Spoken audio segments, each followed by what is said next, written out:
Olá para você que acompanha as redes do Diário do Iguaçu. Damos continuidade com as entrevistas com os candidatos a vereadores aqui no município de Chapecó. A gente lembra a todos que os candidatos têm um tempo máximo de 20 minutos para se apresentar e também para apresentarem algumas de suas defesas de campanha. O tempo ele começa a contar a partir que eu finalizo a primeira pergunta. Recebendo no nosso estúdio, temos a candidata pelo partido do PL, Cleide Ceresoli, para falar um pouco sobre a sua campanha e também sobre as suas pautas defendidas neste período. Cleide, seja muito bem-vinda ao estúdio do Diário do Iguaçu.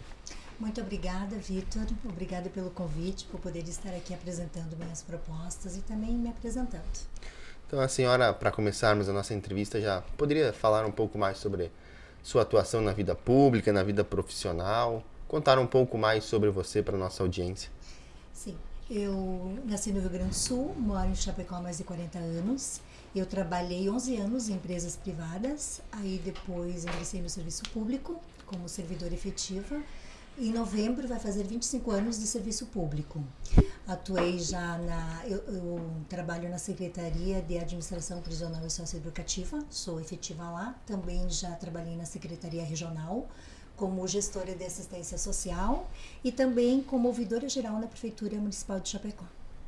E agora, por qual motivo a senhora decidiu concorrer à Câmara de Vereadores? Eu já concorri em 2012. E eu amo política. Se você não gosta, você não aguenta, não consegue suportar a pressão e toda a situação. Então você tem que gostar. E o bom é de ver que as pessoas também estão voltando a se interessar e participando da política, principalmente as mulheres.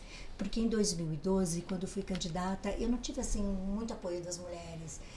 Foi uma eleição bem difícil, mas essa eu vejo assim bem diferente. Eu vejo assim que a receptividade é muito boa e eu estou muito feliz de estar participando porque eu gosto e sinto que estou pronta para ser vereadora. E qual é a diferença da candidata Cleide da última eleição que você concorreu lá em 2012 para esta eleição? A diferença é que estou mais madura, com mais experiência. E eu continuei fazendo trabalhos na comunidade, participando, sempre ajudando, sempre envolvida, né, com as pessoas. E a experiência que eu tive na prefeitura como ouvidora geral, eu tive assim um diagnóstico, digamos, de todos os serviços prestados, todos os serviços da prefeitura, porque pela ouvidoria passa todas as secretarias, todos os problemas, saúde, educação, todos os serviços. Então eu conheci todas as dificuldades, o que as pessoas precisam e também como encaminhar, como ajudar. É possível fazer muita coisa. Eu acho que nós temos muito o que fazer para as pessoas. E tanto que as minhas propostas, elas são voltadas mais para as pessoas. Você citou as propostas, você poderia falar quais são as principais bandeiras que você defende e pretende levar ao Legislativo?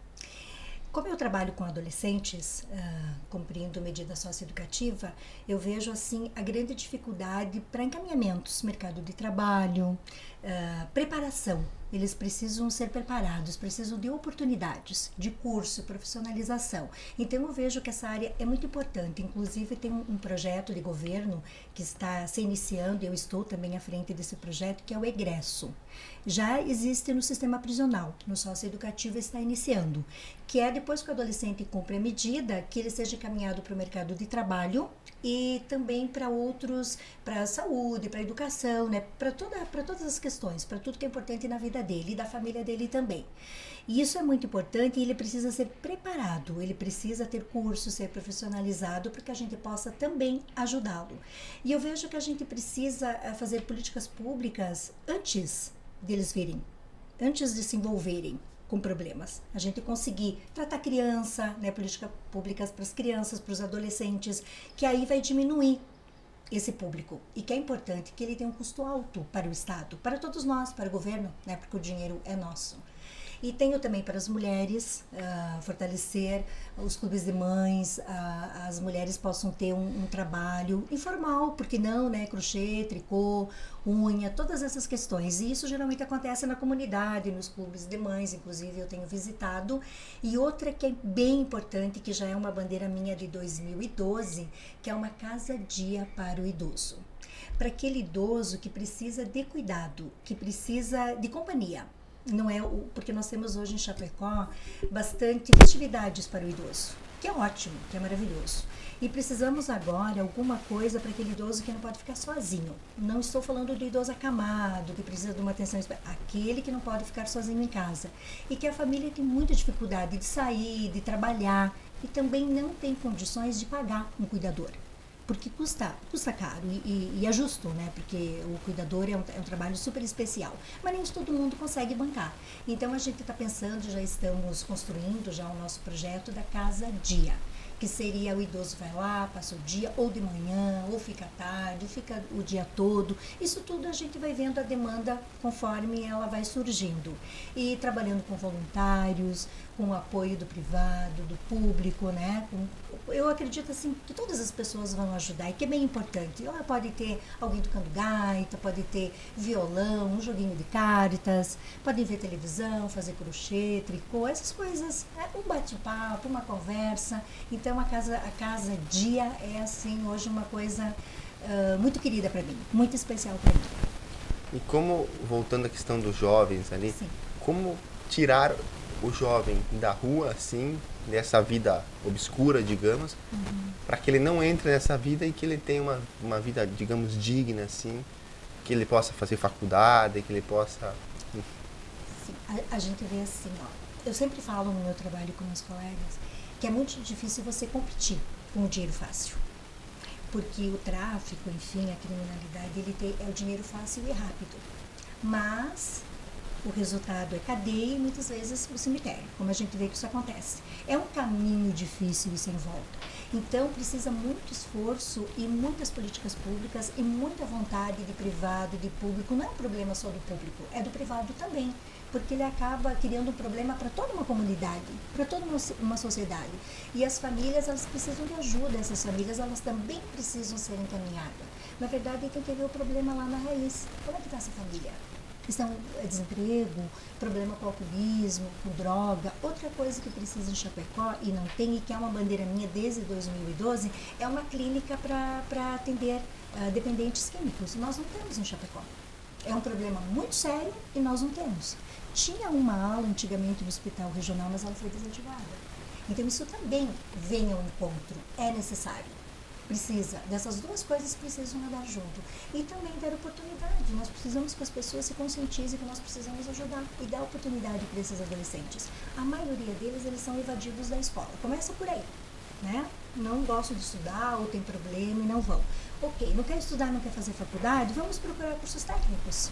O que eles gostam de fazer? Mecânica de carro, mecânica, eletricista, encanador, pintor, informática. Nós temos que ver também o que eles gostariam. Porque adolescente é especial, nós já fomos adolescentes e a gente sabe como é que é. E hoje em dia, mais ainda, tem que cativar, tem que gostar. E é isso que a gente precisa fazer, pensar junto, no todo. Como conseguir combater, segurar, fazer entender que podemos viver com menos, né, que o dinheiro fácil vai fácil, como ele vem, ele vai, né? É um trabalho assim bem importante e é a longo prazo. Não é uma coisa que vai se resolver de hoje para amanhã. Além dessas questões já mencionadas, dessas pautas, teria alguma outra proposta, alguma outra defesa, em algum outro setor aqui no município de Chapecó? Tem a questão da saúde, eu recebi assim agora nesta caminhada, a questão de marcar consultas, os postos de saúde. Eu já entendi que é diferente. Por exemplo, eu frequento o posto de saúde do meu bairro. Lá eu marco consulta pelo WhatsApp, o que facilita muito. Onde eu estiver, a hora que for, eu consigo chamar e ter um retorno para marcar. Mas na maioria tem que ir de madrugada. Tem que ir 5, 6 da manhã, ficar numa fila para conseguir marcar uma consulta. Aí depois falta mais um dia para a consulta. Então isso gera um problema muito grande também para o trabalho, para as empresas e também para a pessoa. Às vezes até esquecem. Fiquei sabendo que tem um problema muito sério com as pessoas que não vão no dia da consulta porque esquecem. Então isso é uma questão que precisa ser vista, precisa ser analisada, não é? Por que um posto de saúde pode marcar no WhatsApp e por que os outros não podem? Isso vai facilitar a vida de todo mundo, inclusive eu acredito que do público, né? Do serviço público. E olhando hoje para o município de Chapecó, tem alguma área que a senhora considera prioridade ou como o grande gargalo a ser enfrentado? Eu acho que Chapecó é uma cidade de oportunidades, ela cresce muito. Mas eu sinto assim que as pessoas estão carentes. estão carentes com esses cuidados. O cuidado com o adolescente, o mercado de trabalho, o cuidado com as mulheres que às vezes não conseguem sair de casa porque têm os filhos e precisam de uma renda, elas precisam ser capacitadas, elas precisam de oportunidades. E vejo também essa questão do idoso, porque a população está vivendo mais, as pessoas não estão querendo ter filhos e nós vamos ter uma população idosa e não vai demorar muito. E esse idoso? Isso está sendo um problema bem sério. Eu já tive na minha família. Daqui a pouco todo mundo está com esse problema na família. E aí? Nós precisamos já pensar, precisamos trabalhar isso. E na questão da educação aqui em Chapecó, que é um setor tão importante e que também, com uma boa educação, acaba diminuindo a questão que já foi conversado aqui da criminalidade, enfim, das drogas. Como é que você vê alguma melhoria? Eu acho que a educação, eu acho que a gente fala que tudo começa pela educação, e eu penso que realmente tudo começa pela educação. Então é bem complexo esse assunto, esse tema, porque teria que rever muitas coisas. Muitas coisas deveriam ser discutidas e começar dentro da escola. Mas a gente tem uma questão também, e eu entendo, que o professor ele precisa ensinar, dar aula. Hoje todas as escolas deveriam ter um assistente social e um psicólogo para atender a família e o aluno. Porque o professor ele não tem condições de atender o aluno que está com problema, porque ele precisa ser professor. E as famílias trabalham, às vezes largam toda a responsabilidade para a escola. Eu vejo que o problema na educação ela está mais nessa situação hoje em dia. E o adolescente ele tem muito acesso a informações. E o professor está cada vez com mais dificuldade de conseguir atender, de conseguir lidar com esses alunos. Né? Então parece que está virando uma guerra, está virando professores adoecendo, professores com problemas. Se você olhar, quando eu fui representante da ouvidoria na Secretaria Regional, a educação era campeã em atestados médicos. Era porque o professor ele não aguenta muito tempo. Sabe? É muito difícil. Então precisa se pensar nisso, no cuidado. O cuidado que tem que ter com o professor e essa equipe. Essa equipe ela precisa mudar, não é mais só o professor. Precisa de uma equipe técnica dentro de uma escola que possa ajudar e suportar, conseguir caminhar, porque tudo mudou. Né? As informações, está tudo muito diferente do meu tempo, né? Muda muito. E aí o professor continua ali, meio sozinho, cada vez mais sozinho, e vai adoecendo. Eu vejo dessa forma. Candidata, tem mais alguma questão que você queira enfatizar? Mais alguma proposta?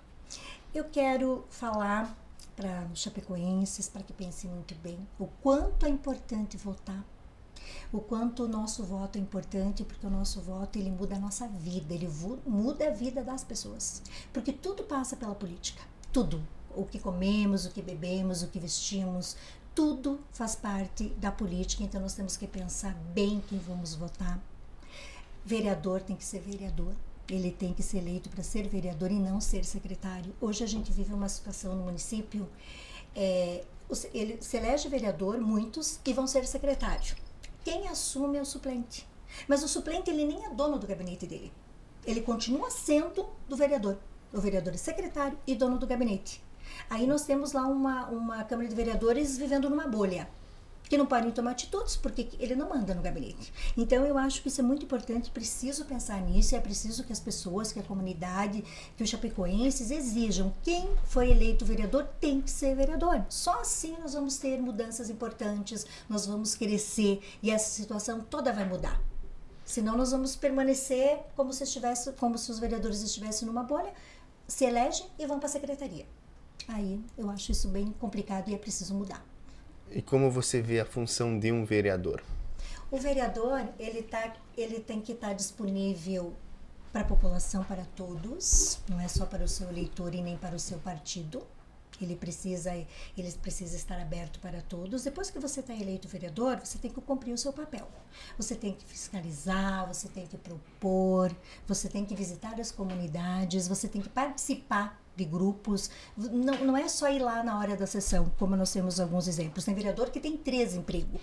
Aí vai só participar da sessão. Não, ele precisa participar do todo e estar aberto para todos. Não viver só dentro do seu gabinete, sim junto à comunidade, junto às pessoas. Candidato, já para caminharmos para o final da nossa entrevista, sim, eu deixo em aberto para você fazer as considerações finais. Então peço voto de coração de todos os chapecoenses, principalmente das mulheres, para a gente fazer a mudança. Nós precisamos mudar, nós precisamos evoluir. Chapecó cresce muito e está na hora da renovação. Eu peço muito pela renovação e pelas mulheres. Então vamos votar, Cleide Ceresoli, 22123. Candidata, muito obrigado pela entrevista e até uma nova oportunidade. Obrigada a você também, Vitor. Foi um prazer estar aqui. Esta foi a candidata Cleide Ceresoli, que concorre pelo partido do PL ao cargo de vereadora aqui em Chapecó. Em breve voltaremos com mais entrevistados e para você ficar bem informado, acesse o site diregional.com.br.